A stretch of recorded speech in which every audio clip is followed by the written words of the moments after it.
Hello, good evening, and welcome to the virtual John F. Kennedy Jr. Forum. My name is Sandy Koenig, and I'm a senior studying history at the college. I'm the chair of the IOP's Harvard Political Union, and I'm zooming in from Massachusetts. Just like the forum, the HPU has also continued our weekly debates over Zoom, hosting student members who join in from all around the world. To keep up camaraderie, we even started a new tradition of mailing our usual meeting snacks to our members wherever they might be. Tonight, our expert panel will discuss what we can expect from President Donald Trump and former Vice President Joe Biden as they prepare to take the stage in Cleveland for the first of 3 debates this fall. Will the 2 candidates at the podium surprise the voters in any way? How about the moderator, Chris Wallace of Fox News? As the US surpasses 200,000 COVID deaths and a Supreme Court confirmation battle looms, our featured panelists, who have been a part of political campaigns and coverage for decades, share their insights and analysis in advance of this historic debate.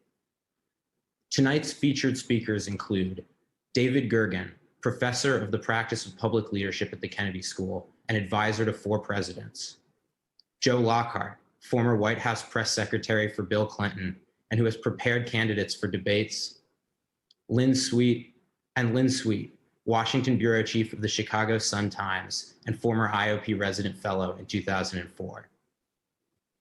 I hope you'll join us again this Thursday, October 1st, for a conversation with Human Rights Campaign President Alphonso David, along with HKS Professor Tim McCarthy in celebration of LGBTQ History Month.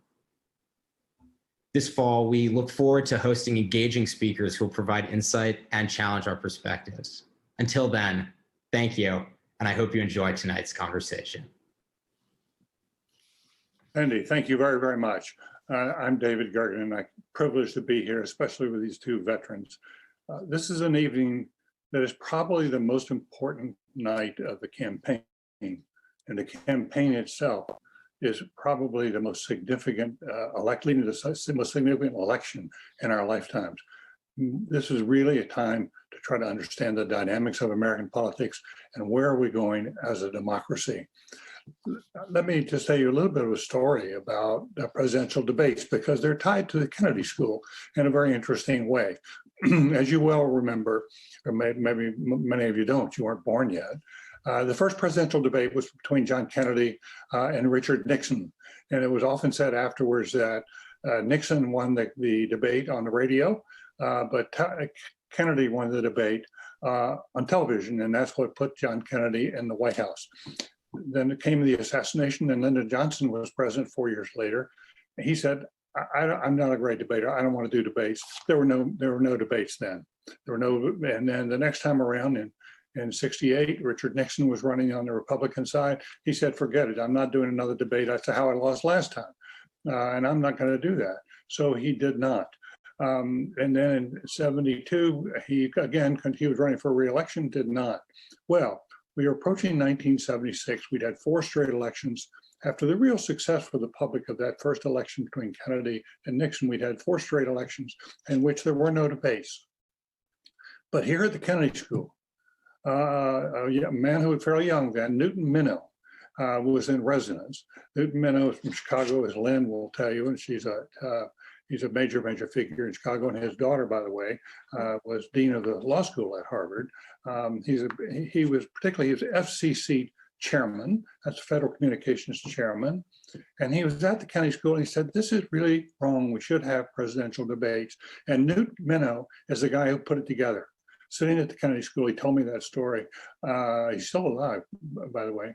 He told me that story, but he was so proud to have that association with the school and to get the debates underway. And since then, we've had 12 presidential debates, all coming from Newton Minow. Think about that for a moment. So let's get down to business here with you all, and having these 2 really fine journalists and communications experts. I'd like to ask you first for an overview, if you would, of where the race stands. What do you see the contours of the race? Where are we as a people? Is our democracy really jeopardized, as many believe, or are we going to bounce back? Are we resilient? How does this debate, especially this race, how is it affecting the country, and where do you think we go? Let's leave the question of where do we go from here. but get to a lay of the land now. Lynn. So thank you for having me. It's great to be back at the IOP, even virtual. It's wonderful to be back in the community and back in the warm embrace of the IOP. So David, to your question, I think let's just first use the word unprecedented when where we are. We're parked at a place that we've never been at before because of COVID. This is unprecedented because voting is already underway in a substantial way because of COVID and because of changed voting habits of how people vote. We always had absentee balloting, but this is different. So this is a debate happening as some of the banks, perhaps a lot of them, have been banked already. So you also have this coming at a time of great stress on the country besides the pandemic and the economic collapse. We're in a period of racial reckoning, a Supreme Court pick that we could talk about in detail later that it just came out of the sudden death of Ruth Bader Ginsburg, and things are moving fast with that, changing potentially the dynamics and contours of the race on it. But here's where we're at and why things are so tough is that President Trump is campaigning on wedge issues. And he is an asymmetric force in politics as he's been since day one. We don't know what's going to happen tonight, except he'll bring a knife to the fight. Maybe he'll use it, maybe he won't. Maybe he'll make up stuff as he goes along, or maybe not. We know, you don't need me to tell you this, about fact checks and craziness. Just a few hours ago, the Trump campaign started up with raising a fuss because Biden wouldn't agree to have his earplug checked to make sure that he's not getting answers in his ear. And that is a dangerous thing to come up because there will be people who will believe the assertion from the Trump campaign and Trump out there already that there's something going on. And then in closing on this tough time we're in, it's also because the president has chosen to challenge the legitimacy of almost democratic institution that we have. It doesn't matter what the facts are, the system is rigged. The people don't know what they're talking about. The Justice Department lawyers can or cannot be trusted. And it seems that Trump only likes the umpire when the call is for him. And so that's kind of where we're at right now. And one other quick footnote, the moderator, Chris Wallace of Fox News, has agreed to the commission's rule that he's not supposed to fact check. This is controversial, but I have a guess that perhaps Wallace will think of a backdoor way to honor his pledge and still press Trump or Biden when they say something that's clearly factually inaccurate. Yeah, Lynn, that was a very interesting point about the asymmetric nature of power coming into this debate, and it's been something we've seen in the campaign. Do you think that ultimately this will pay off for Trump, this whole bullying, dominant kind of alpha male approach to politics? Or do you think so eventually it's going to bring him down because so many people are angry, especially women, are angry at the Trump administration? But before I can answer that, we have to know how Biden will do. Yes. If he makes a gaffe, if he has any physical just issue that comes up in the debate, if he needs to sit down, if he says, you know, right now it's supposed to be 90 minutes straight. Biden wanted a break every 30 minutes. Like, gee, who wouldn't? You know, What did they decide on that? I haven't heard that. Frank Famcoff Jr., who's the co-chair of the debate commission, said none of this stuff happened involving the commission. He said they must have been talking among themselves.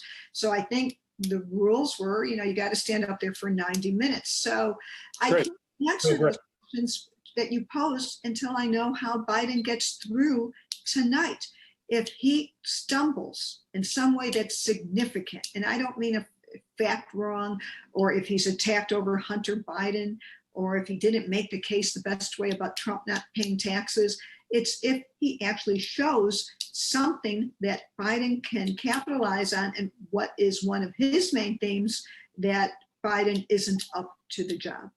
Good. So pause for one more minute. I wanted, you know, it's very true in these presidential debates that gaffes are small things that don't look very big can actually become quite big and very significant in deciding who won or who lost.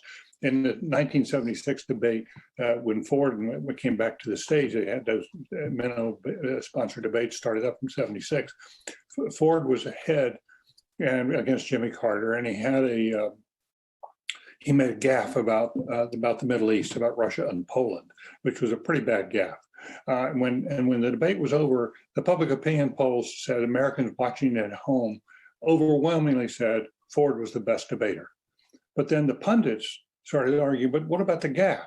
And they recycled and recycled on television copies of Ford doing that. And Bob Teeter, who was then the pollster for the Republicans, said that by noon the next day, Ford had lost the debate and went on to lose the presidency.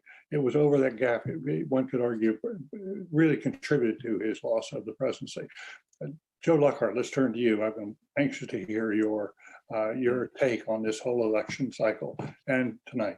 Yeah, I think everything that Lynn said is accurate on the broader atmospherics of the race and the fact that we are in an unprecedented time. Let me focus in on a little bit where the race is, and this is an analyst, not as a partisan, and generally culled from public polls. It is unprecedented. It has been volatile, but it has not really changed over the last year.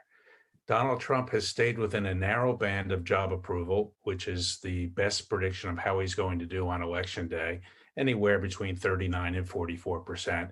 That doesn't move. It doesn't matter what Trump does. He will not. He's going to get 40% of the vote for just showing up on election day. Biden has, since he secured the nomination, has held a significant lead, anywhere between 5 and 9 points nationally. That has held up. In the battleground states, the lead is not quite as large, but it is significant. He is leading or tied in the 7 states that are battleground states that were split by Hillary Clinton and Donald Trump, and is ahead in a few of the states or tied in states that Trump won by anywhere between 8 to 12 points. So there's really, if you're Donald Trump, you don't have any safe space. He's going to have to thread the needle here going forward. Couple of other things. This is very different than 2016. I think as we go and talk on the debate tonight, we can focus on the fact that Trump in 2016 could attack. In 2020, he has to attack and defend. He has a record to defend, and that's very much the case in the campaign. The two really significant points for me is in 2016, Donald Trump was outspent significantly. Outraised and outspent by Hillary Clinton. She blanketed the airwaves, but Donald Trump controlled the media narrative. He controlled everything that got talked about on cable TV, on network TV, in the New York Times, in the Washington Post. And he was able to take control of that early on through the convention and then through election day, even with some of the missteps he had. He has not done that this time. In fact, it's the media narrative has controlled him. He's had to answer questions on a daily basis about the COVID virus. He's been fighting with the CDC director. He's been fighting with the FDA director. He's been fighting with the FBI director. Every day there's something new. And it's both the condition on the ground in the country and his own lack of discipline. He will tweet out things late at night and early in the morning that blow up his campaign. This past week is a great example of it. With the sudden death of Ruth Bader Ginsburg, if you were in the Trump campaign, you thought, we have been handed an enormous gift, just an enormous gift, because we can now turn this onto the terrain we want to talk about, which is a conservative judge. We can talk about social issues, and the president can be seen as a president, the person running the country. Instead, over the last week, we spent several days on the CDC and the FDA, and we spent several days talking about a peaceful transition of power. Each of these gaffes, or whatever you want to call them, were self-inflicted on the part of Trump. And the problem for Trump, and the debate, we can talk a little bit more about the importance and where it's understated and where it's overstated. But the problem for Trump now is time. You can't turn on a dime. There's no event in a campaign that's ever shifted. The last event that shifted public polling by more than 5 or 6 points within a matter of 3 or 4 days was when the Iranians announced they were not releasing the hostages in 1980, and that Jimmy Carter would not be able to, on election day, bring the hostages home. Everything else has been much smaller and much more predictable. So he now has 34 days. Today was not spent talking about why he was a good president or why Biden wouldn't be a good president. It was talking about drug tests and earpieces, and these are things that I think a smart reporter described it as political porn for his base, but does nothing to expand his base. Does nothing to get him. In fact, probably hurts him. So Trump is faced with a situation that certainly I've worked for some people who were faced that we hope the debates would change the dynamic of the race, because he can't win unless that dynamic is changed. And it never really is. David, you mentioned 1976, where a debate had a significant impact on the outcome. But more often than not, they don't. We can save some of that for the rest. But again, I think the race is incredibly stable for an unstable country right now. Yeah. So, Joe, is there a possibility? I'm just trying to think if there's any path to winning the election still left to Trump, and does it ride heavily on tonight? Because the second and third debates tend to be much less influential. Yeah, the first debate is generally the most important, but there are plenty of times in history where candidates have won the first debate overwhelmingly and still lost. I think of people I've worked for, John Kerry and Walter Mondale in 1984. But I think the debate is he needs an inflection point to sort of change. Is this a must-win for Trump tonight? I think it is, but the problem is it runs against his natural instincts. Right. Here's the good news for Trump. The only good news in the polls for Trump is that undecideds right now are predominantly Republicans. They're not Democrats. Democrats have made up their mind. There's a number of polls that show this. But to reach out to the Republicans on the fence, he has to not be Donald Trump, the aggressive, abusive, obnoxious, showman that he always is. He has to be calm, and he has to show that he's grown into the job as president. I don't think he's capable of doing that. That's interesting. Lynn, how does the press handle a debate like tonight? Because people will be looking to you to declare the winner or the loser by tomorrow morning. Well, I'm going to tonight, 12 o'clock. You're supposed to have filed. Oh yeah, and I am still a print journalist, so I have to commit to a point of view in my column. I can't go back and revise it on the web and say update. Turns out I had more thoughts about what happened. And it's a lot of it depends, I think, on what a journalist's sense of their mission is tonight. If you're a columnist or writing a hard news story, but for the columnists, I don't think my approach will necessarily be to say winner or loser if it's not obvious. I don't feel a particular obligation to do that. It will be really more like this. It doesn't matter if either of them win, if it's not a win that will reflect in the key swing states and the few people. I believe that this is a debate where you're not trying to persuade people, you're trying to turn them out. So maybe I could find 5 flaws that otherwise you would say, oh, it's a terrible debate. Trump did this, he did that. But if he has a riff on law and order that may just work for turnout, I think I have a little more of a balancing act here because of the mission to win is what we've used the phrase threading the needle. You're threading multiple needles. And we're not taking one snapshot. Think of this as a quilt. So it is you can win some, lose some, however we score this. And I understand that in the end, if there is truly something dramatic where Biden or Trump gets a confession, a knockout punch that I can't imagine what it is, or if either of them have a physical problem, then it's a little easier to write and come to it. But other than that, I think it has to be more of a, it's like the Oscars. It's not one award for everything except Best Picture, but it is multiple categories. So that may be how I approach it. And winner or loser isn't my main intent. Now, other media that might have many, many reporters doing it, you might have just an issue analysis, a fact check, multiple approaches and multiple voices. And one thing that we do want to do at the Sun-Times on the web and in print is do a lot of fact checks too from the multiple organizations doing them, because that I think is the biggest public service that we could do, is help at least keep straight what the candidates are talking about. And I have to have my thing done by 9:45 Chicago time, 10:45 Eastern time. So I have to be pretty together in this sprint. Oh, you got a 15-minute break? You got 15 minutes to file your story?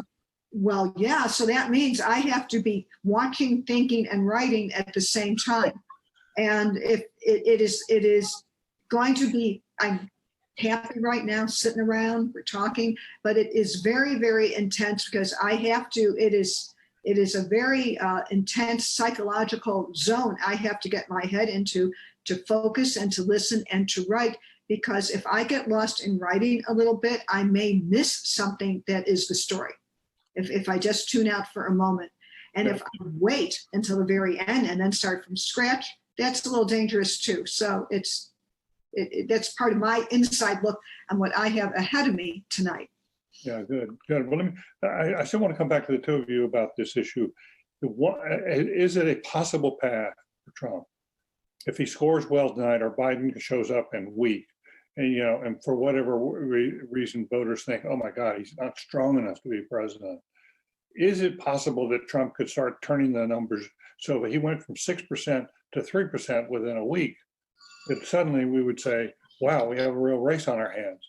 I mean, the press historically has often favored the underdog, but the press in this case, I think, has such a distaste for what a candidate they think and a person they think is odious. They're not going to give him any breaks. And it also depends on what you're looking at. If you're a Fox watcher, you will probably get, you will have multiple takes on, but let me get to this point. I think if you're looking for a critique, the harshest critiques may come within the camp that you would expect to want to favor Biden or Trump. If Trump really makes some mistakes, I would expect Fox to have some analysis and critique, because they would say, what, he needs to do this or that to fix it. So you may have, even with an MSNBC, if they say, well, what happened to Biden tonight? They're not going to avoid the obvious flaws of the candidates tonight if they make mistakes. So it will in some ways be, all the analysts are interesting to me, because in this case, it isn't a matter of your partisanship as much as your critique, if the candidate you think should win met the mark or not. Yeah, Joe, these small things that Trump is trying to throw into the road and have a crash on Biden's part, like insisting on a drug test before this opens, or insisting that the TV cameras have a chance to look at Biden's ear and determine whether he's got plays being called from the outside.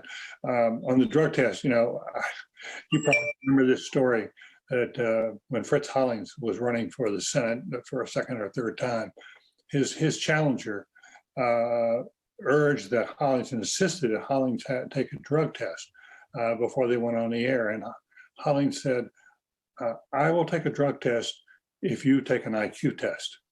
And that bit of humor demolished the opponent. And I've often thought since then, humor does have a place. Ronald Reagan taught us that as well. It does have a place in winning these debates.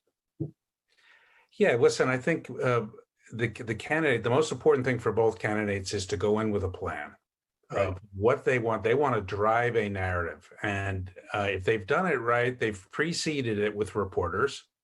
saying, here's what we're hoping to get done tonight. So that Lynn, for example, has heard from a couple of Biden people, look for this.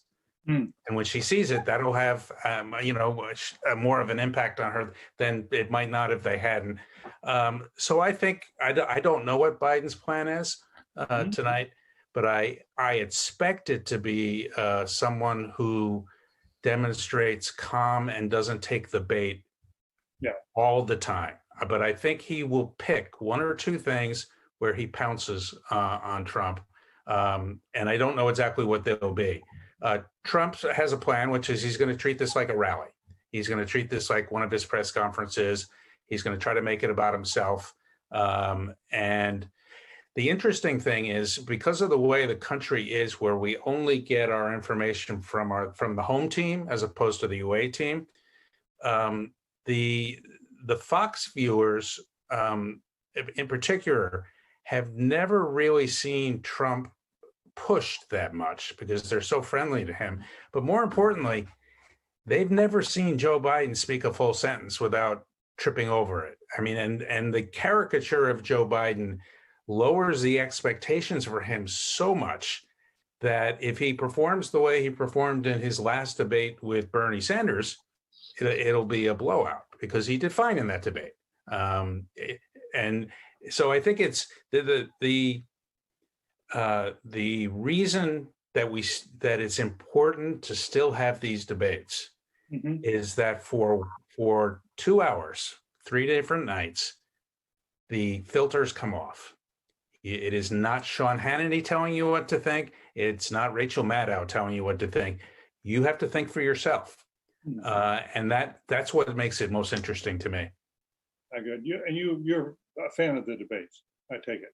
I'm very much a fan. I think they are revealing. Yeah, if I was in Biden's camp, I wrote something earlier this year when it was in a list of 10 things that Biden should do that said, don't debate him because he lies all the time. Right. But it was more of a rhetorical thing to kind of set up you need them. The public needs them. They, and people still watch. It's particularly this year where we didn't really have conventions. We haven't really had the kind of campaigning that people are used to. This will be, one of the few times that this will look like a real campaign. So that's important. That's really, really interesting. The two things I would think that Biden does not want to do is, first of all, to get into 6-point plans for this or that, get down in the weeds. I think that just passes over people very quickly. But the other is to keep his temper under control. And I think the one place he might be very firm and tough is if Trump goes after his children. Right. That just seems to me, it's a below the belt kind of exercise that I think you have to stand up and do that. Remember what happened with Dukakis way back when? Who was it? Bernie Shaw was a CNN anchor and asked him a question that was really about his wife. And Dukakis, was completely policy oriented. He showed no empathy for his wife being raped in this story. He showed no concern. I'm going to go over and shoot that guy or whatever. And Dukakis looked very weak as a result. Yeah, I think one of the, I think everyone's focused on Hunter Biden. I would expect a different story from Joe Biden tonight.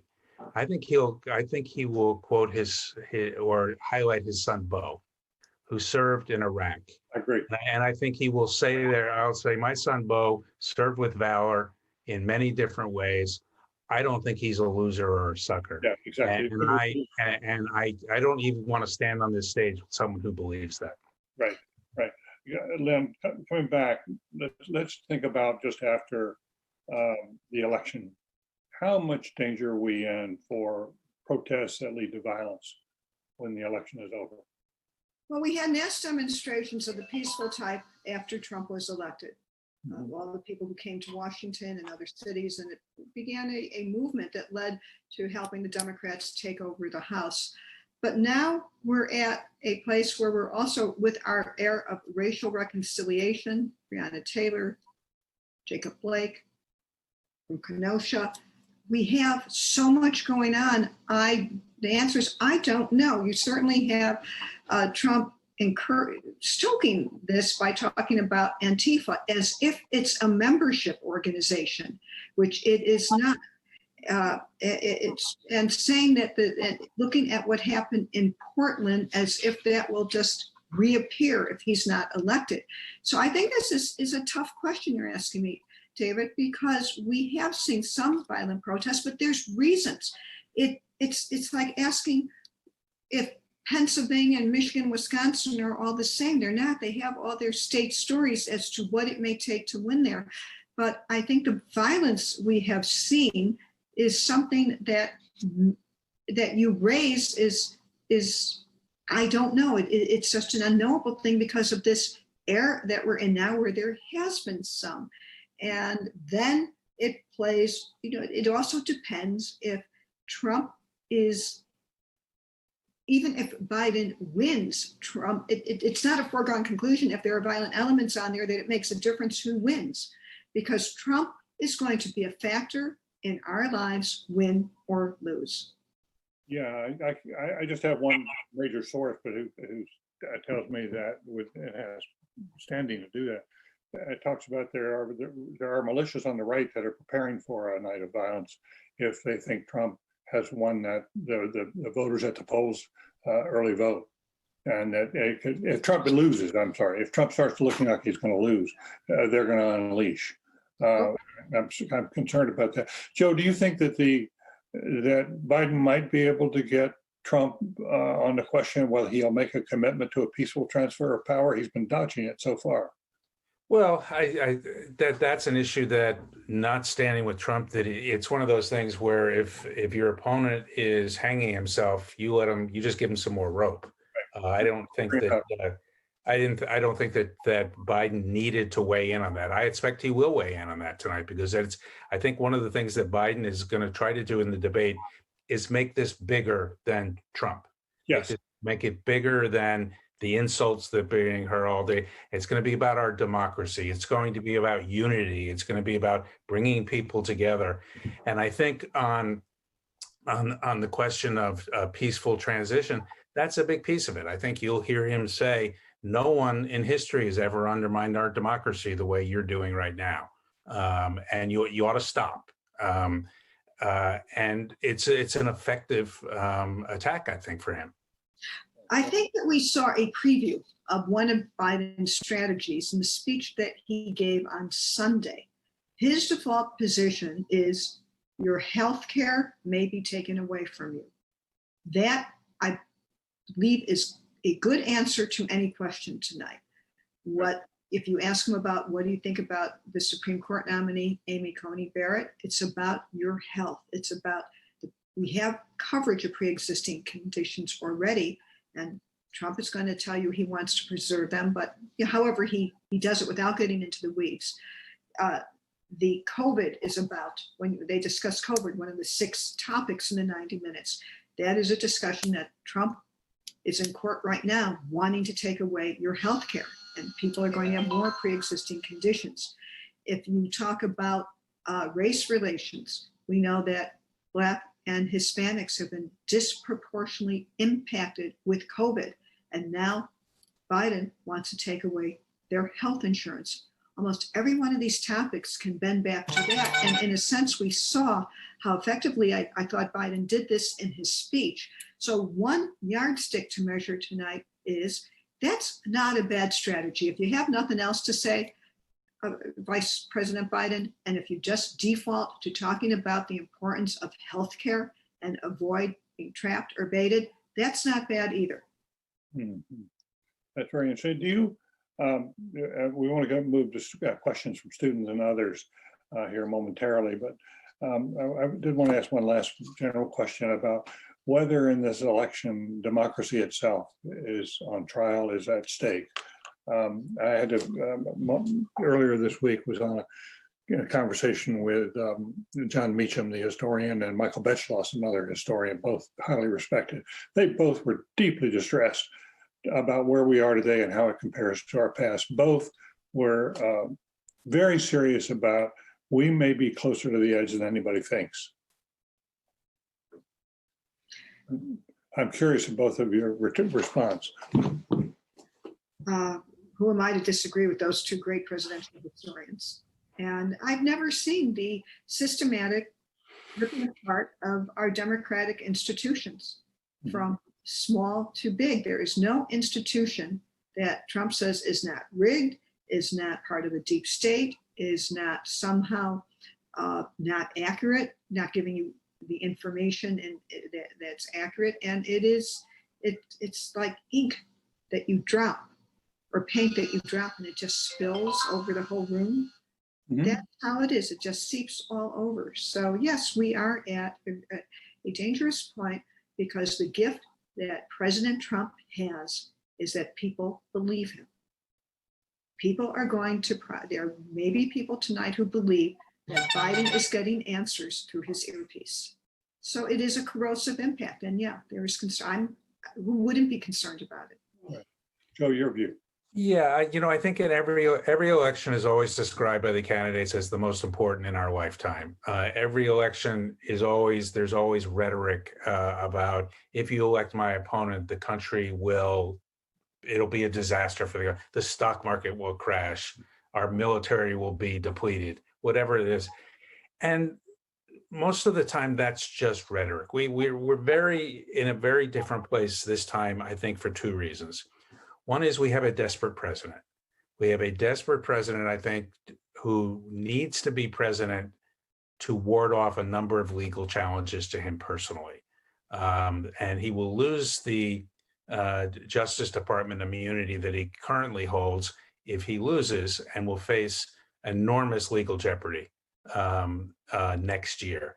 So he's desperate. He's also unprincipled. And for him, it is all about him. It was very hard for him when he came into office and realized he wasn't allowed to just tell people what to do. There was a Congress, there were courts, and all of that.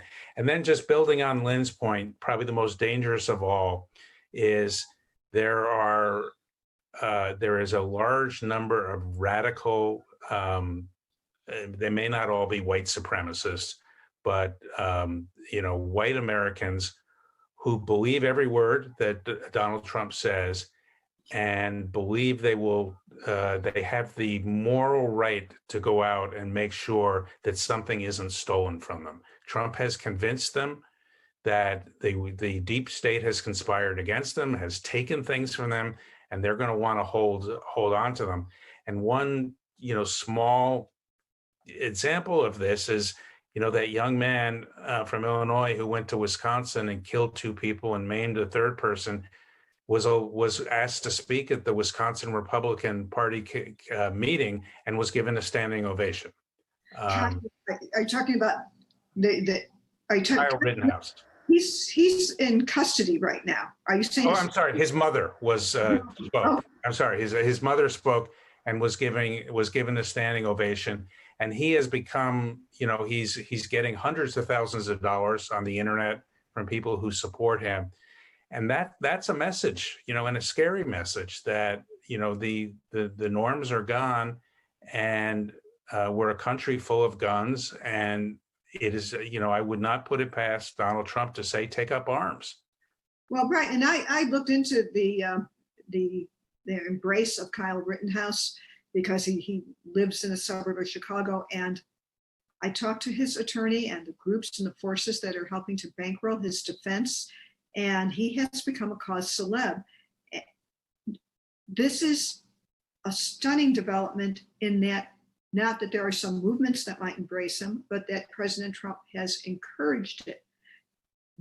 There's also a lot of money going to try and prevent him from being deported from Wisconsin, from the juvenile detention facility he's in. So, but the idea that instead of just moving on, taking on other issues or causes, that this sad situation, this tragedy now becomes emblematic of some cause, of something to be fought over. This youth who his own life is destroyed. He killed two people, wounded another. That this is taken up in the way it is another point to David and Joe when you say that we're in a very dangerous period. Very interesting. When that has happened. Thank you for introducing it. The rest of that story, I didn't know it myself. Listen, let's go to the student, the floor, so to speak, and they will identify themselves. And what we ask is that both of you respond to each of the students' questions. And let's start with AJ. Hi, thank you all for being here today and for a really, really interesting conversation. My name is Ajay and I'm calling in from Salisbury, Massachusetts. I wanted to ask y'all a question about what the future of debates in American political culture could look like in the future. It was kind of redundant. I remember the Trump-Clinton debates being noted for their breaches of decorum, and the Democratic debates of this past election cycle were also sort of marked by jockeying for attention and interesting sound bites. And in the lead up to tonight's debate, Speaker Pelosi urged Vice President Biden to not debate President Trump, saying in her own words that he has no fidelity to fact or truth. So I wanted to know if y'all feel like the sort of role of debates is changing in our political culture, or have they always sort of been more about temperament and snarky comebacks instead of political stances? I'll let you take that one first, Lynn. Why, thank you, Joe. So AJ, there's no reason to think that's what is happening now in this current kind of corrosive climate will destroy debates of the future. If for no other reason than in 2024, Trump won't be there. We'll start anew as we do with every cycle. The thing to watch for tonight is that tonight's debate is very different than the primary debates, because the primary debates were hosted by news outlets, and they put their anchors in and they controlled a lot of it. And you had commercial breaks, you sometimes had multiple questioners. Frank Fahrenkopf has talked about this in the run-up to this. They tried different formats and they settled on having one moderator because they wanted to have follow-ups. This debate is not owned by any outlet. It's owned by anyone who wants to show it can. You name it, you could have access to it. So there's no exclusivity. That's the beauty of this general election debate, as we have discussed, is that you could see these people for what they are, better or worse. And I don't think there's any reason to think that would go away, especially if there is a big primary season in 2024. So what you will see, the debates are one element in this run up to the vote. That's taking place right now. And it's just like we always have talked about the nature of conventions. And look what just happened. We had conventions like none of us here have ever seen, and it worked out just kind of okay. And now we're past that. Now we're at debates, and then we'll get past that.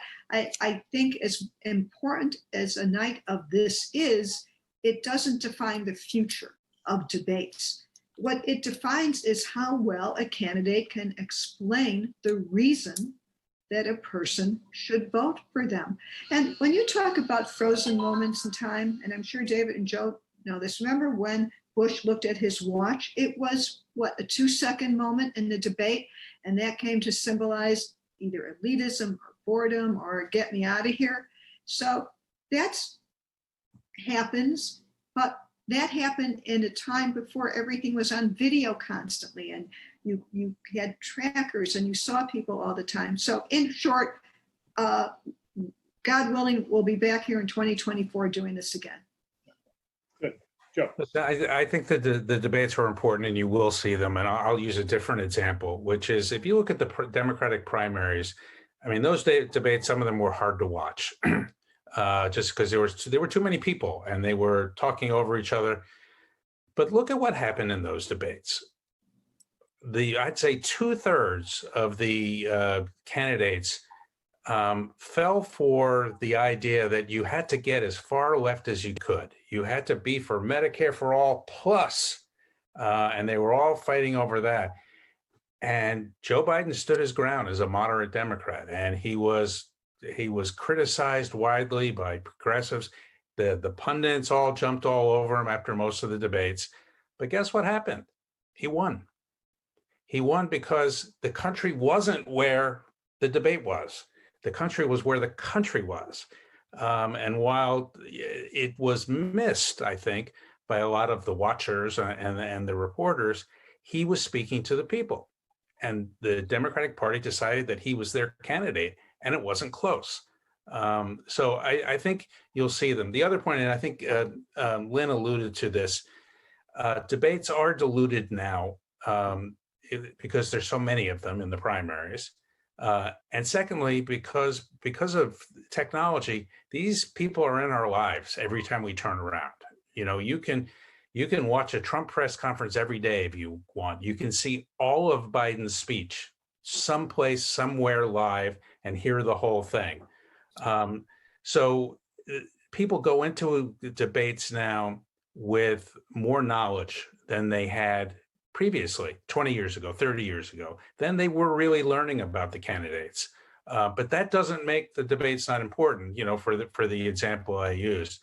The last thing I'd say, and it goes to, and I alluded to it in the opening, which is, you know, how much do these matter?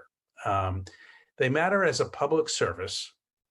They matter as a test of the candidate's ability to articulate a vision for the country. But 9 times out of 10, they don't push the election one way or the other. David, in the beginning, I think, alluded to Jimmy Carter, Gerald Ford. That's the last one, I think, where a debate moved a guy who was in the winner's column into the loser's column. And I don't think I've got lots of examples of people who've won the debates. Listen, I think Hillary won all 3 debates. I think that John Kerry won all 3 debates against, and I'm not saying that because I worked for him. I sat there watching the dials and the polling, and the public believed that he won. But they, you know, at the end of the day, they weren't comfortable with John Kerry taking over the country at a time that we were so worried about terror. So they're important, but more often than not, they're not determinative. Thank you so much. Thank you. Thank you. Troy McDonald, you're up. All righty, I'm here. Thank you so much for this just amazing panel. I've learned so much.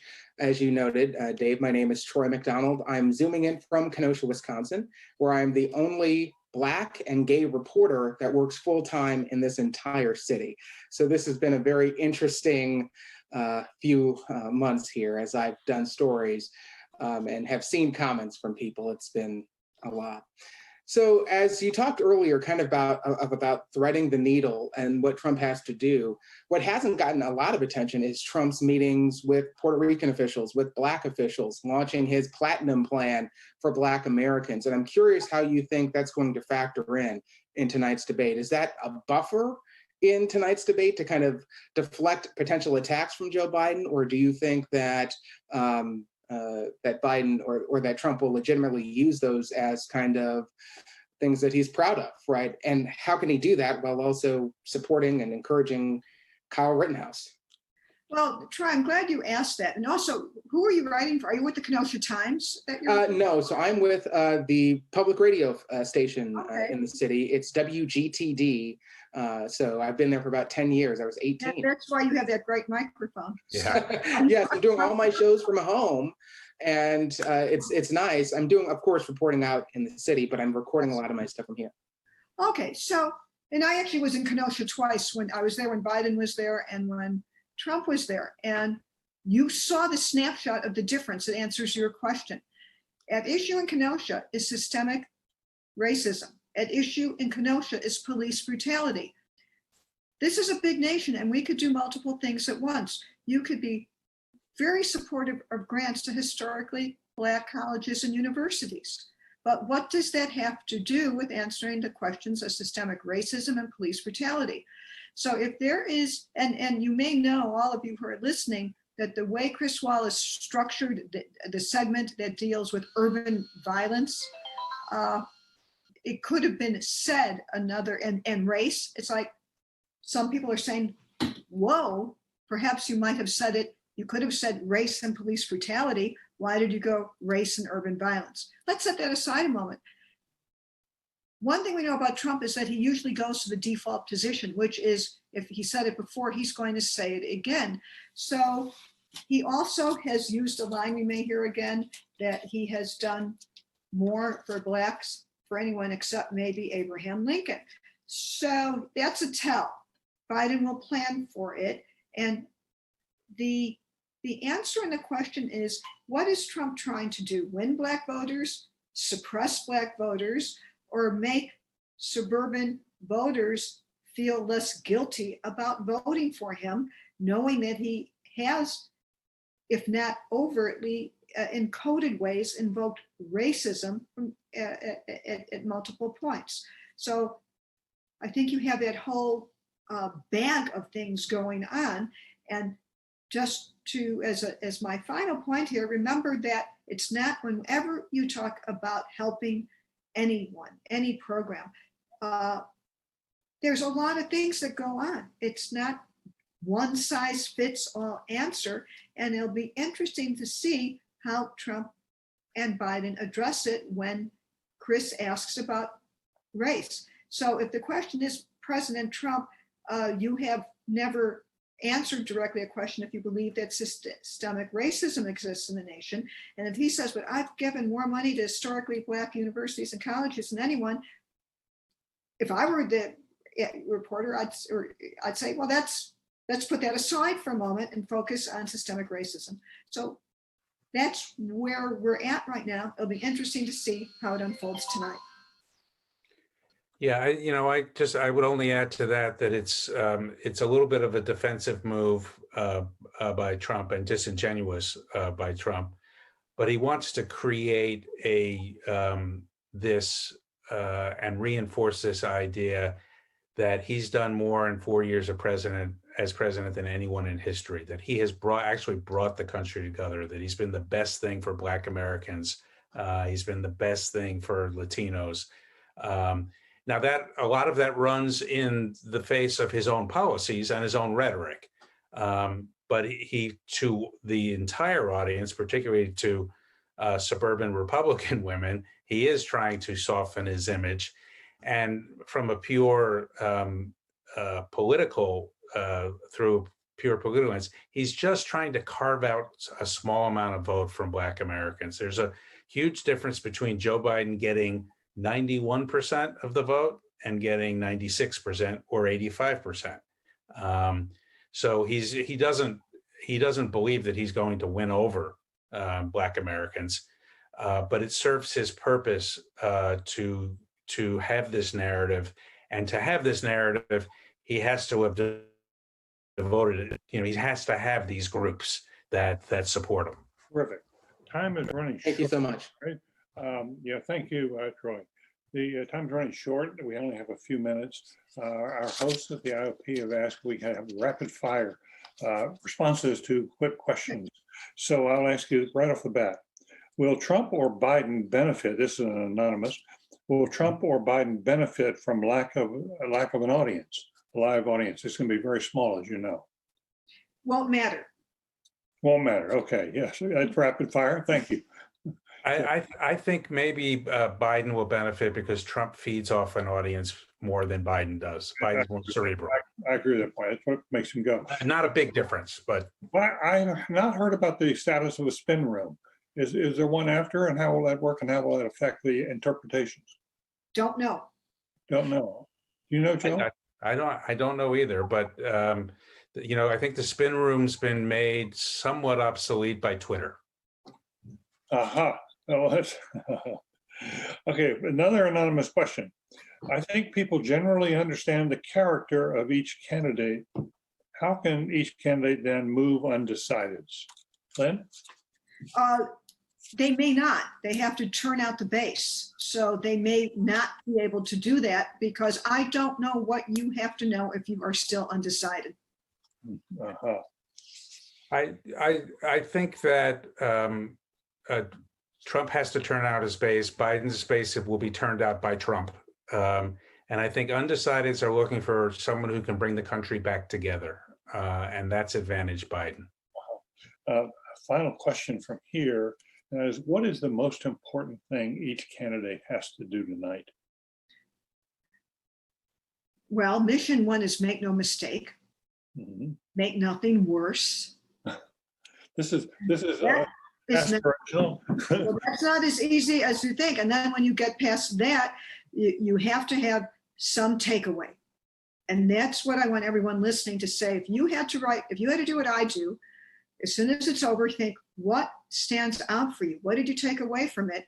And it should be something that you said, well, gee, Biden made a really good point that even if I like Trump, I'm going to get the third Supreme Court justice anyway, because I'll probably be jammed through. So I could do a vote for decency and good government. That is what could be a takeaway and persuasive. I think Trump has to effectively demonize Joe Biden as someone who is against police, who is a socialist / Marxist, and who's someone who's out of touch with America through both his own senility and, sort of far left, being a far left puppet of AOC and Bernie Sanders. I think Biden simply has to prove that character still matters. Yes. Okay. Listen, this concludes our question and answer. I do want to thank you, Lynn and Joe, for making this a splendid hour, bringing your intelligence and your insights and your experience to bear. We're going to turn the microphone over now to Mark Guerin, the highly respected director of the Institute of Politics, and someone, if he were not here at IOP, would be I'm sure, right at the center of the Biden campaign. That he has that kind of background and recognition. Mark, over to you. Well, thank you very much, David, for your expert moderation, and to Joe and Lynn, thank you, as David said, for sharing your experience with us. This was an important night before the debate to have this perspective. We look forward to hosting more of these kind of conversations each day at the Institute of Politics this semester with our Everyday Counts. There's something to do to learn more, to challenge your views through our fellow study groups on Tuesday and Thursday, to different events with the Harvard Votes Challenge. So we invite you to engage with all of our activities. On Thursday, we'll meet again for a forum here where we will have the president of the Human Rights Campaign, Alfonso David, in conversation with the Kennedy School's own Professor Tim McCarthy in celebration of LGBTQ History Month. So we hope you can join us on Thursday. And I end with my thanks to David for your perspective and moderation, and to our friends, former IOP fellow Lynn Sweet, and to Joe Lockhart. Thank you and good night. Thank you. Thanks, Mark. Pleasure.